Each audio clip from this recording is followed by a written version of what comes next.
Olá, alunos do curso superior de Tecnologia em Cafeicultura. Esta semana, no conteúdo de Fisiologia do Cafeeiro, nós estudaremos as relações hídricas. Bom, a água é formada por dois átomos de hidrogênio e um átomo de oxigênio, formando assim a molécula H2O. A água é a substância mais abundante na superfície da Terra, correspondendo a aproximadamente de 70 a 90% do peso dos sistemas vivos. Aqui nós podemos observar a molécula de água, né? Duas moléculas de hidrogênio com uma de oxigênio. Vamos ver aqui a importância da água.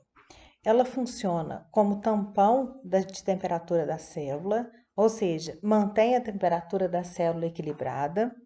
A água pode atuar como solvente universal, extremamente importante na agricultura, tanto para a absorção de nutrientes pela planta, onde os nutrientes precisam entrar na solução da água para que eles possam ser absorvidos, como solvente de defensivos agrícolas, como solvente de adubos foliares, né? Então, extremamente importante na cafeicultura e é lógico no sistema agrícola como um todo.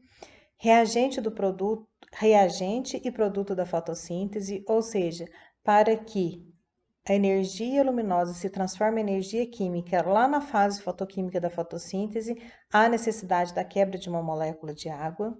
Na respiração, a água é o produto final da cadeia de transporte de elétrons. Então, quando o NADH, o NADH2 e o FADH2 vão para a cadeia de transporte de elétrons para gerar ATP, o produto final é a água.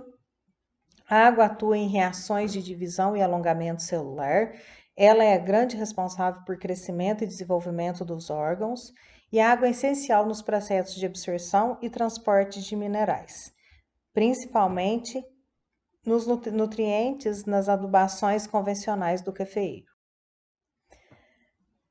Quais são as propriedades que a água apresenta, né? Com as características que ela tem. Em primeiro lugar, é um alto calor específico. Mas o que significa isso? As ligações de hidrogênio entre as moléculas de água lhe conferem um alto calor específico, ou seja, a água requer um montante relativamente alto de energia para alterar a sua temperatura, ou seja, ela precisa absorver bastante energia luminosa, calor, para que a sua temperatura altere. Alto calor de vaporização, então as plantas elas podem perder uma substancial quantidade de calor quando a água se evapora das superfícies foliares. Tal perda de calor é um importante mecanismo para a regulação da temperatura das folhas de plantas terrestres que estão expostas frequentemente à luz do sol intensa. Então, por que a planta perde água na forma de vapor? Quando a água chega próxima aos estômatos, a temperatura do ar geralmente é maior do que da planta. Então, pelo diferencial de temperatura, a água passa do estado líquido para o estado gasoso. Aqui nós podemos observar, né, o movimento da água desde que ela é absorvida pelas raízes da planta, né, aqui simulando um xilema, fazendo com que essa água suba no sistema até atingir os estômatos, por onde ocorre a transpiração. Nós podemos observar aqui o movimento da água até ela chegar próxima aqui ao estômago. Então, essa água aqui, ela se transforma em vapor, passa do estado líquido para o gasoso, justamente pela diferença de temperatura que existe da planta para a atmosfera. Outras propriedades é a adesão e coesão. A coesão é a capacidade que uma substância tem em permanecer unida, resistindo à separação. Então, podemos observar essa coesão em uma gota de água sobre a superfície. Pode ser, por exemplo, a superfície de uma folha, principalmente quando ela tem alta quantidade de cutícula, como é a folha do cafeeiro, formando uma espécie de película resistente, pois as moléculas estão firmemente aderidas umas às outras. Ou seja, gente, a coesão é quando se forma a gotícula de água. Então, a H2O ela não fica dispersa, ela se une, dando característica à propriedade da água, coesão. E a adesão? Além das forças de coesão, a água também pode se aderir a outras moléculas.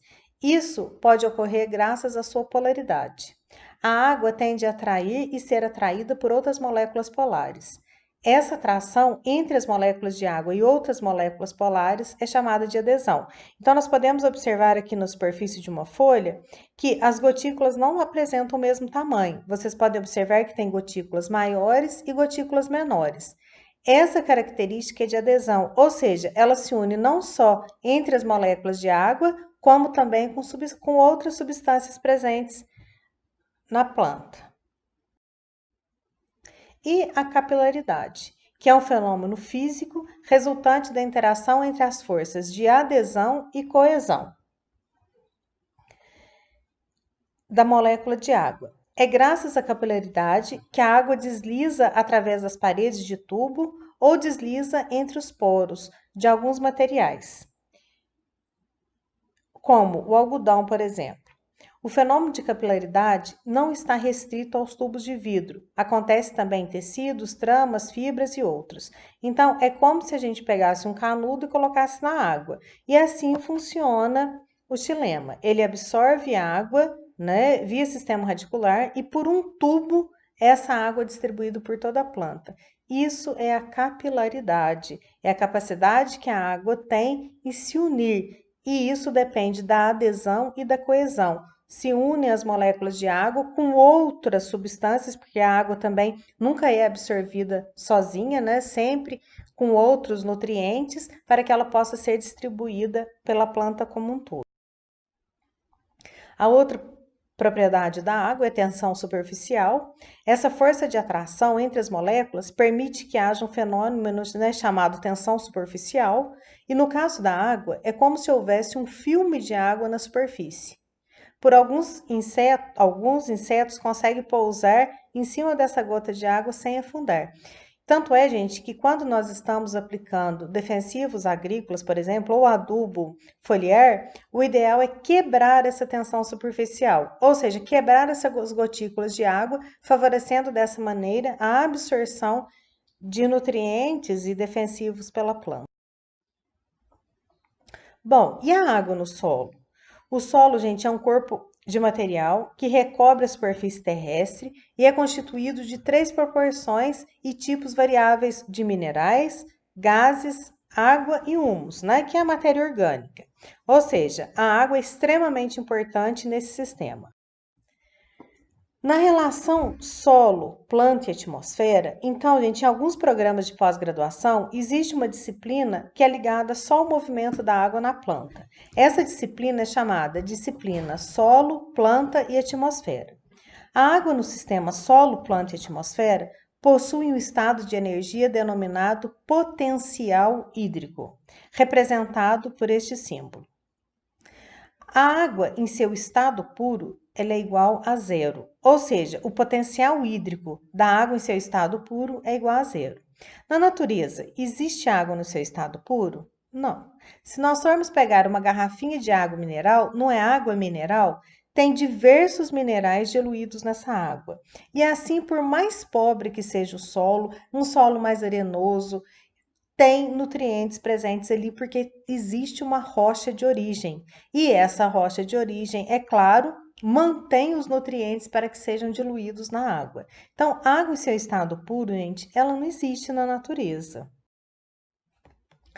As raízes do cafeeiro, ao absorverem a água do solo, fazem com que os solos da vizinhança das raízes absorventes se torne mais seco e, como consequência, o potencial hídrico se torna mais negativo nessa região. E lembrando, gente, que a água sempre vai caminhar do meio mais úmido para o mais seco. Então, nós podemos observar aqui uma planta, né, aonde o solo próximo à raiz apresenta um menor potencial hídrico. Por quê? Porque ela está absorvendo água. Diminui o potencial hídrico. Os solos da vizinhança, que tem um maior potencial hídrico, por diferencial de potencial, essa água sai do solo da vizinhança e volta para o solo próximo da raiz. Aqui nós podemos observar que o manejo de plantas daninhas, ele favorece a manutenção de água para o cafeeiro, principalmente porque ele protege o solo, né? Fornece matéria orgânica, agregando as partículas de solo e promovendo maior retenção e menor taxa de evaporação da água no solo, favorecendo a proteção para o cafeeiro. Bom, aqui nós podemos observar o sistema solo, planta e atmosfera. E quando essa água entra pela planta? Ela entra via xilema.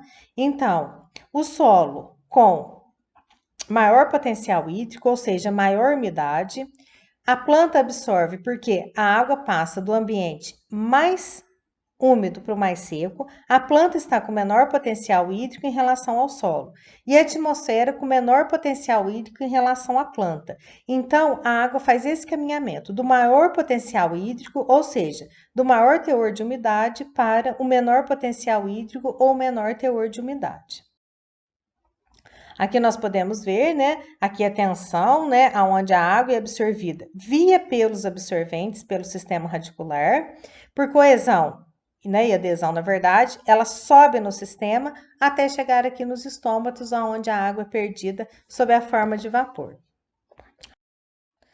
As superfícies das folhas, apesar de serem aparentemente impermeáveis, elas apresentam as aberturas naturais, que são os estômatos.